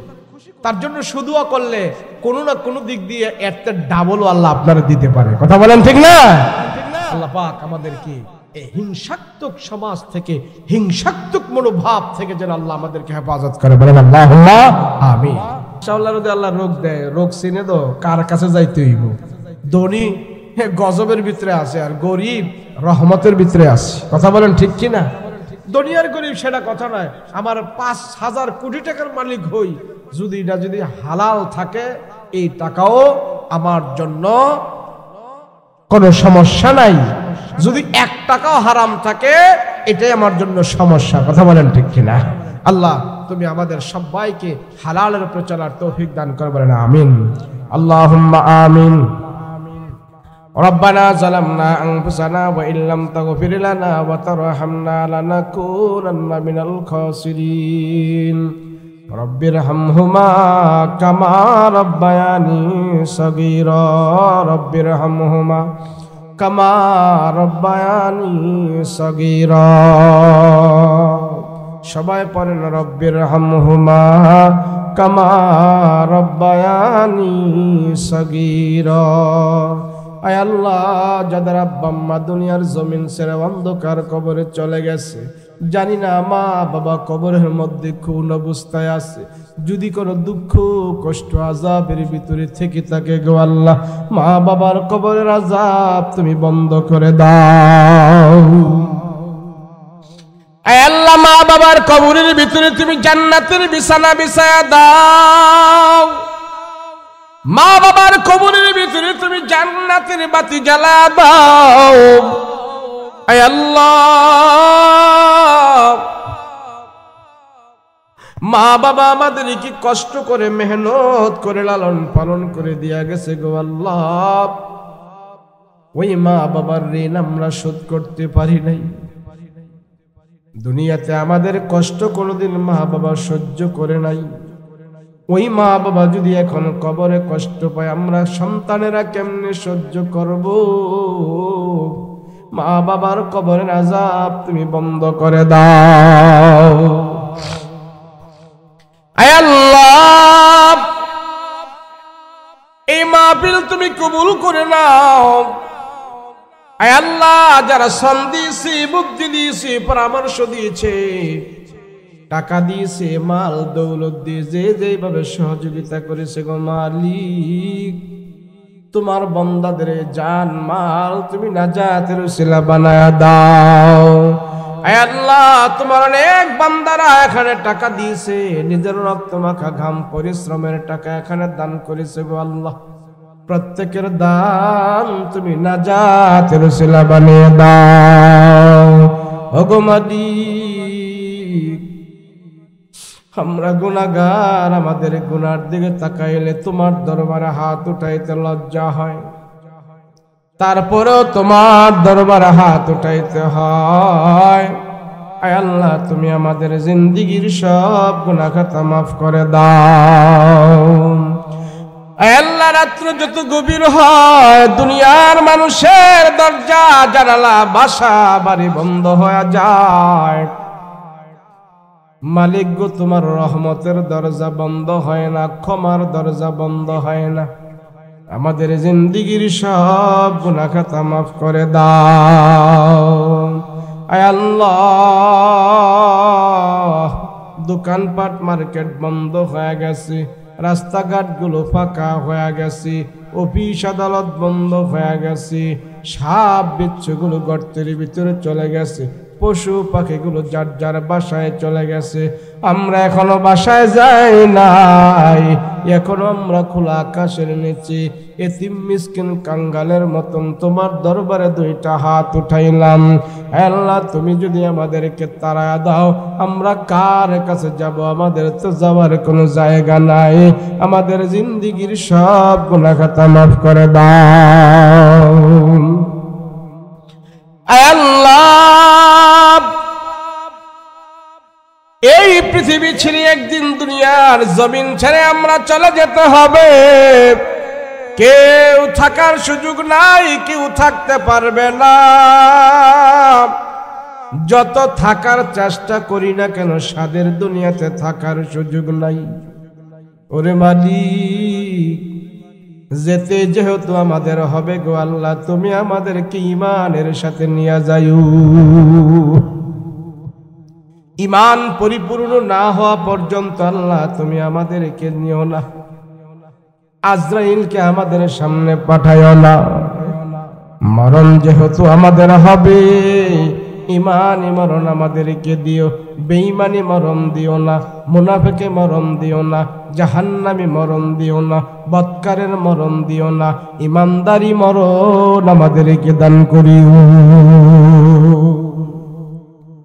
আয় আল্লাহ, শুক্রবারে মরণ দিও, রমজান মাসে মরণ দিও, রোজা অবস্থায় মরণ দিও, কোরআন তেলাওয়াত অবস্থায় মরণ দিও, নামাজের সাজদা অবস্থায় মরণ দিও, রুকু অবস্থায় মরণ দিও, পবিত্র অবস্থায় মরণ দিও। আল্লাহ, অপবিত্র অবস্থায় মরণ দিও না। আরে মালিক, মা বাবা দুনিয়ার জমিন ছেড়ে চলে গেছে, আমরাও তো যেতে হবে। মায়ের কবরের মধ্যে দাঁড়ায় দাঁড়ায়, মায়ের কবরের পাশে যেন দাঁড়ায় দাঁড়ায় আমরা সূরা ইয়াসিন তেলাওয়াত করে মায়ের জন্য দোয়া করতে পারি, সেই তৌফিক দান করিও। আয় আল্লাহ, এমন সন্তান এখানে আছে যে হাতগুলো আজকার মাহফিলে তোমার আদালতে উঠাইলো, এই হাত দিয়া মা বাবার লাশ কবরের ভিতরে রাখছে রে মালিক, এই হাত দিয়া বাবার কবরের উপরে মাটি দিছে। যে হাতগুলো আজকার মাহফিলে উঠাইলো, এই হাত দিয়া বাবার লাশটা কবরের ভিতরে রাখছে। এমন সন্তান এখানে আছে তার মা বাবার কাফনের কাপড়ে হাত দিয়া পরায়া দিছে। আল্লাহ, সন্তান হয়ে মা বাবার খেদমত করতে পারি নাই। আয় আল্লাহ, ঈদের দিন আসলে বাবা আমাদেরকে নতুন জামা পরায় ঈদের আনন্দ করাইতো, ওই বাবারে আমরা কাফনের জামা পরায়া দুনিয়ার জমিন থেকে বিদায় করে দিছি। কত বাবা মা ছোট কালে সন্তানদেরকে কাঁধে করে করে নিয়ে কত আনন্দ করে, কত ঘোরাঘুরি করে। এই সন্তানেরা আবার বাপ মারে কাঁধে করে করে নিয়ে কবরের ভিতরে রাখি। ওরে মালিক,